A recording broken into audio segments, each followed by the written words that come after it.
Profil bakal calon wali kota Makassar, Insinyur Izradi Zainal, MT, MM, CAAI. Lahir di Bulukumba, tanggal 18 Oktober 1968. Mantan aktivis Makassar di era 90-an ini juga pernah mengecap studi di Université Pierre Mendès France de Grenoble, Prancis di tahun 2005. Konsultan di berbagai perusahaan pelayaran, pertambangan, dan jasa industri. Selain itu pula, beliau salah satu tokoh yang mengembalikan nama Makassar yang dahulu bernama Ujung Pandang. Dengan sapaan IZ itulah beliau kuat dengan tagline Makassar Raya dan ingin menjadikan kota Makassar sebagai kota internasional sebagaimana pengalaman beliau mengunjungi kota Eropa dan Asia dengan berdasar Siri Napace jika terpilih menjadi wali kota Makassar 2014 hingga 2019. Aktif di Partai Gerindra sebagai Ketua DPC Bulukumba dan menguasai bahasa Prancis, Inggris, Jerman, dan Jepang. Ayah dari 4 anak ini punya hobi membaca dan menonton film sejarah.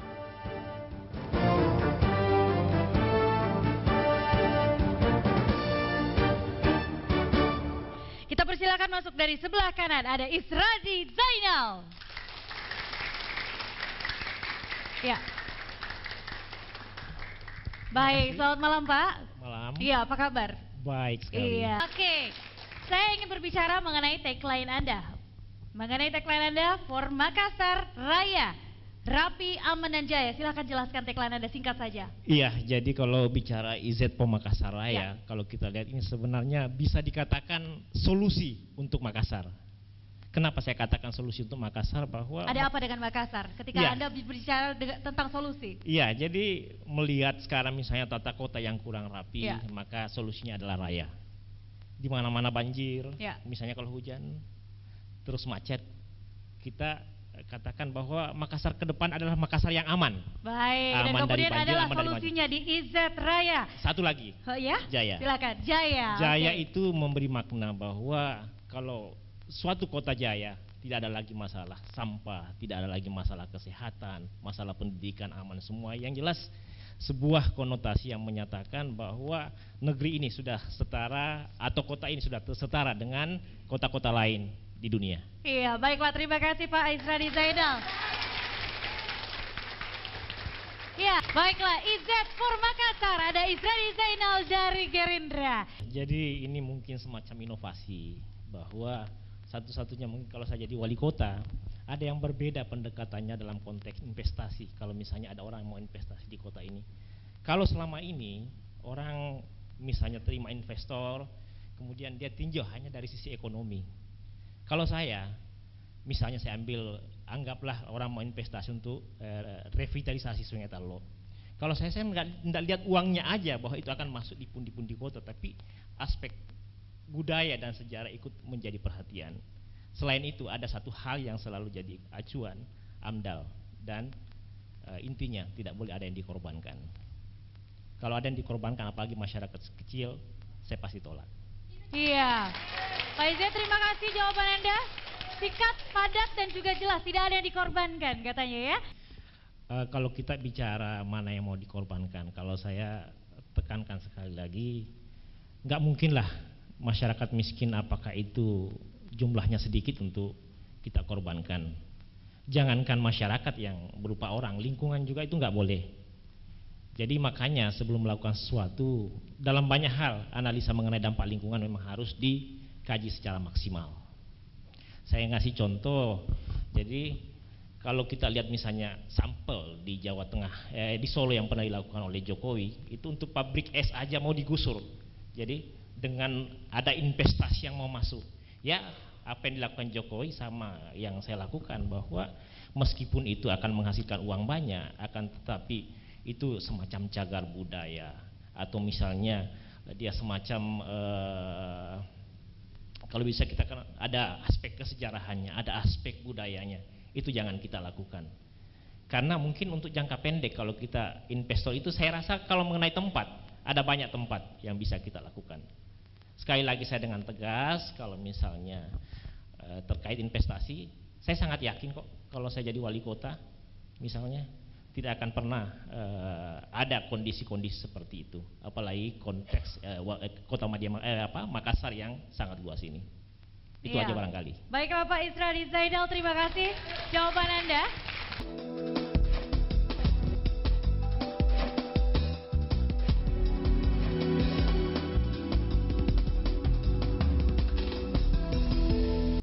Jadi saya sebenarnya memang dari DPC Bulukumba, tapi kerjanya khususnya terkait dengan sosial kemasyarakatan tidak hanya di Bulukumba, tapi juga termasuk di Makassar dan Jakarta maupun Kalimantan.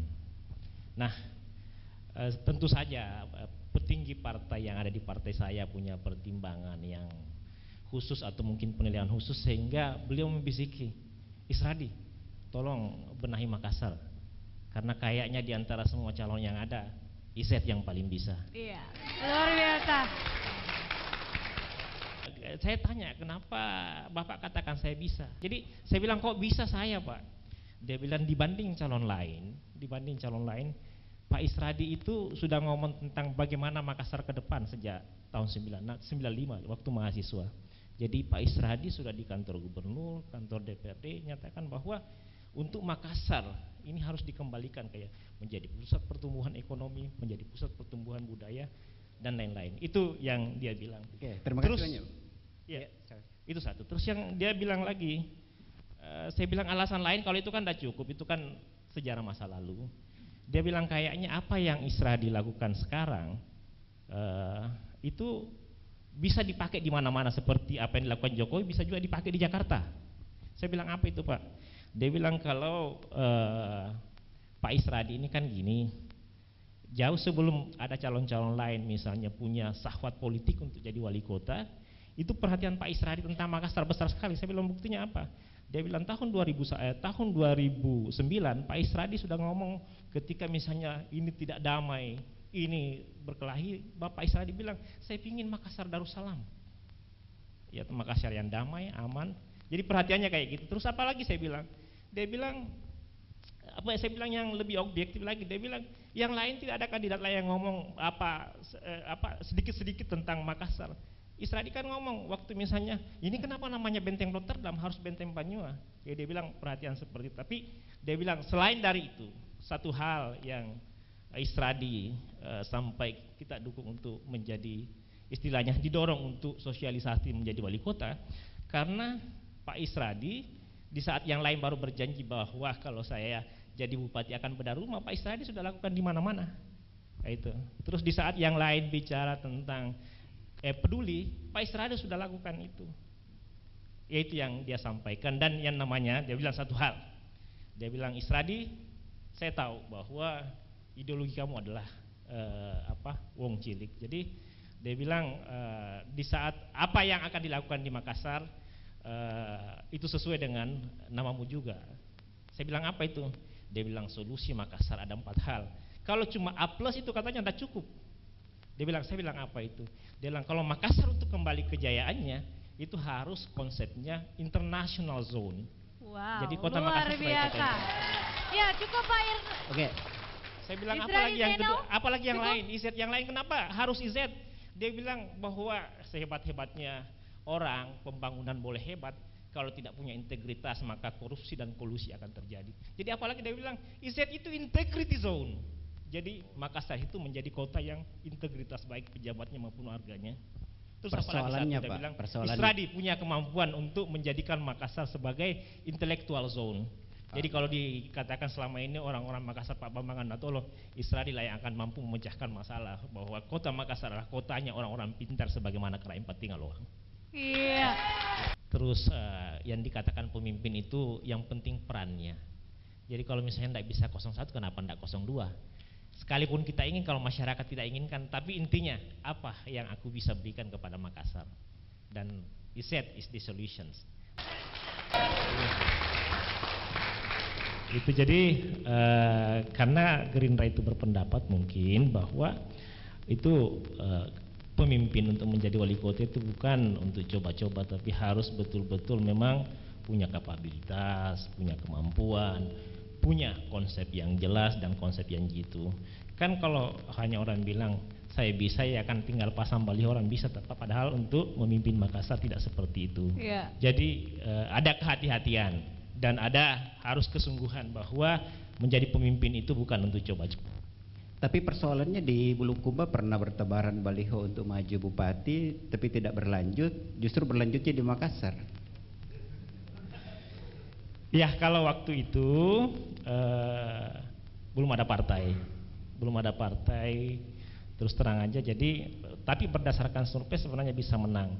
Nah, partai saat itu masih tidak seideal sekarang. Jadi dia minta kita mendaftar tapi tidak ada follow up, kemudian tidak ada keseriusan untuk mengusung. Saya yakin kalau saya maju sebagai wali kota mampu mengalahkan yang lainnya. Baiklah. Ya, alasannya sederhana aja, kalau dilihat dari hasil survei kan tidak ada yang betul-betul tinggi-tinggi banget. Terus tidak ada incumbent yang memungkinkan. Kemudian jadi saya sangat yakin orang yang sosialisasi 1 tahun atau 2 tahun itu saya akan mampu kalahkan kalau sudah pendaftaran di bulan Mei. Kalau saya 01. Pak Izet ini percaya dengan survei, Pak? Kalau survei kan itu kan aneh. Dari 3 lembaga survei kok ada yang 20%, ada yang 9%, ada yang 11%. Itu jadi kita percaya juga sebagai bahan masukan, tapi yang utama kan ini kita kerja. Manusiawi sifatnya itu berusaha sekeras mungkin bahwa kita lah yang terbaik dan kita adalah solusi dari Makassar. Itu yang saya punya keyakinan.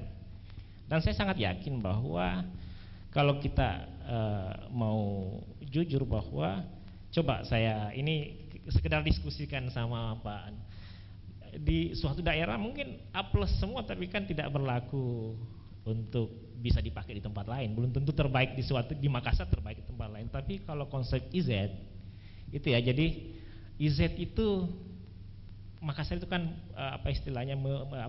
mengembalikan ke international zone. Itu jadi kalau konsep lamanya kalau Pak Ilham ngomong menuju kota dunia itu international zone.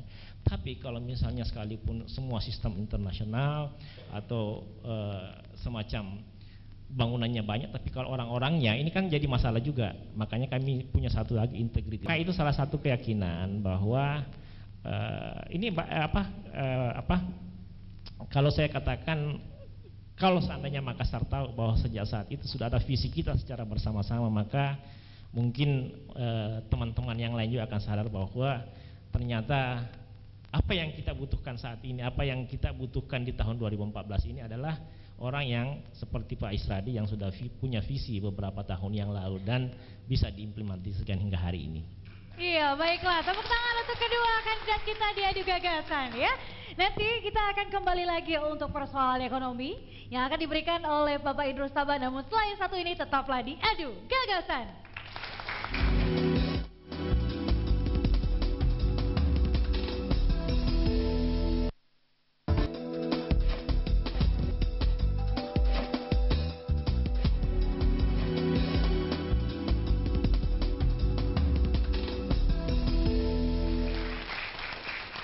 Baiklah, terima kasih pemirsa, Anda masih bersama kami di Adu Gagasan. Dan tadi kita sudah mendengar gagasan dari Pak A+ ya, Aryadi Arsal yang mengatakan mengenai pembangunan kota yang berkaitan dengan urbanisasi, kesempatan kerja dan sebagainya. Dan sekarang saatnya untuk Pak Izet, Isradi Zainal untuk menjawab mengenai gagasan Anda, pembangunan kota yang berkaitan dengan urbanisasi, kesempatan kerja dan juga ada hubungannya dengan budaya dan juga sosial. Silakan Pak Izet.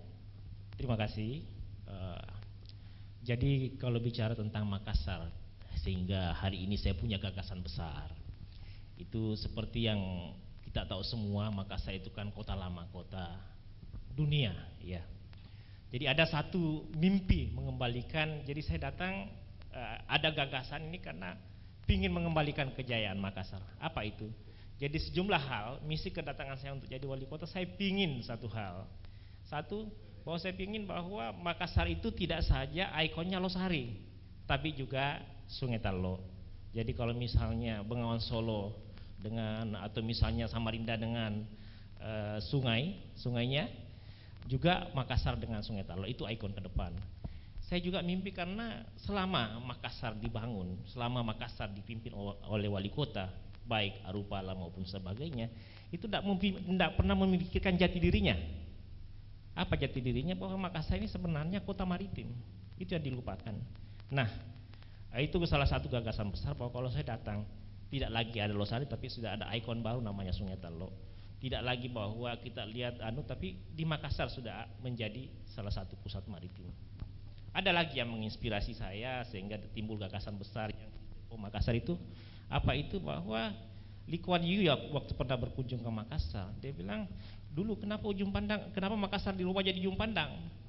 Dia bilang tahu Makassar itu Singapuranya Asia. Jadi gagasan saya datang ke sini sehingga ada konsep internasionalisasi zone itu karena saya mengimpikan bahwa Makassar itu punya potensi untuk menjadi seperti Singapura. Ya, banyak di awal tadi saya sudah sampaikan bahwa salah satu keunikan kota Makassar dibanding yang lainnya, ini kalau orang-orang nggak ngerti sejarah tentang Makassar betul, bahwa Makassar itu bisa menjadi pusat maritim, bisa menjadi pusat budaya, bisa menjadi pusat sejarah, bisa menjadi kota pariwisata, dan banyak hal yang dimiliki Makassar. Itulah yang menjadi ide kenapa saya punya gagasan besar tentang Makassar. Itu yang berbeda dibanding yang lain.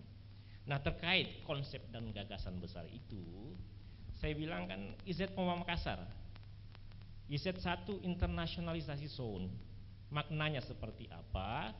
Bahwa setidaknya ke depan ini Makassar sudah ditata atau sudah dikondisikan untuk menjadi kota internasional. Bagaimana ciri khas kota internasional? Jalannya lebar-lebar, ya, untuk pejalan kaki punya. Terus setiap jalan sedikit ada ruang terbuka hijau. Itu international zone. Jadi mungkin saya salah satu calon wali kota yang memang pernah mengadakan studi banding di 16 negara tentang bagaimana contoh kota yang baik. Yaitu satu. Terus yang kedua, internasionalisasi zone itu kayak apa? International zone itu kayak apa? Punya sistem. Jadi misalnya sistem birokrasi itu berdasarkan sistem. Kalau di perusahaan ada misalnya ISO 9001/2008 atau quality management system atau misalnya management system, itu diaplikasikan. Apalagi yang dimaksud dengan internasionalisasi zone yang lain, bahwa kayak misalnya semuanya punya ikon internasional, bandara internasional, pelabuhan internasional, atau mungkin salah satu ada museum maritim yang bertaraf internasional. Itulah internasionalisasi. Apalagi internasionalisasi. Kita pingin orang-orangnya itu punya kualitas internasional. Hanya dengan cara itu bisa kita jadikan Makassar berbeda dari kota lain. Ini saya potong sedikit, Pak Asri. Bagaimana cara Anda mengubah mindset masyarakat untuk bisa menerima international zone itu? Iya, jadi kan international zone itu sebuah sistem. Jadi kayak gini, Lee Kuan Yew itu, jadi saya kalau misalnya Lee Kuan Yew bangun Singapura, saya punya cara membangun Makassar. Lee Kuan Yew waktu bangun Makassar, dia tidak bilang saya mau bangun Makassar 5-10 tahun, tapi dia bilang bagaimana 100 tahun Singapura ke depan. Saya juga kalau misalnya dikasih kesempatan menjadi wali kota Makassar, saya akan seperti ini. Bagaimana Makassar di tahun 2000, maksud saya 50 tahun atau 100 tahun yang akan datang, ya kan? Apakah seperti ini? Nah, itu yang mesti dilakukan sama siapapun, karena kalau tidak, pasang bangunan, bongkar bangunan, pasang bangunan, bongkar bangunan. Nah, di Singapura itu jauh sebelumnya sudah bilang kalau nggak ada transportasi massal pasti akan macet. Itu dia lakukan meskipun mahal. Nah, kalau saya bandingkan dengan bahwa internasionalisasi punya sistem transportasi yang luar biasa. Cara mengaplikasikannya yang lain, bahwa di dunia internasional ada namanya standar-standar internasional. Di kota-kota yang maju di dunia itu kalau misalnya birokrasinya sudah dinilai berbasis kinerja atau misalnya balance scorecard, itu yang mesti dilakukan. Itulah international zone. Orang-orangnya juga didiri untuk international zone. Terkait pertanyaan tadi, ada pertanyaan yang menarik tadi bahwa suka tawuran, ya, orang membuang sampah di tempatnya, tidak di pada tempatnya, atau sejenis ya misalnya yang tidak. Makanya saya punya konsep satu lagi, integrity zone. Kita pingin Makassar integrity zone sebagai zona yang orang-orangnya punya integritas. Apa yang dimaksud punya integritas? Dikasih misalnya dia tidak pingin korupsi, integritas itu jujur. Itu yang pingin kita kembalikan karena Makassar tempo dulu seperti itu. Iya, baiklah. Terima kasih Pak Isradi Zainal. Satu lagi masih ada, singkat saja. Jadi intelektual soul, saya ingin mengembalikan kalau orang luar dulu ada namanya Karim Patingaluan di Makassar. Kita pingin asal ada orang Makassar itu intelektual soul. Jadi saya hanya bisa katakan IZ for Makassar adalah solusi bagi masa depan Makassar. Iya, baiklah. Terima kasih IZ.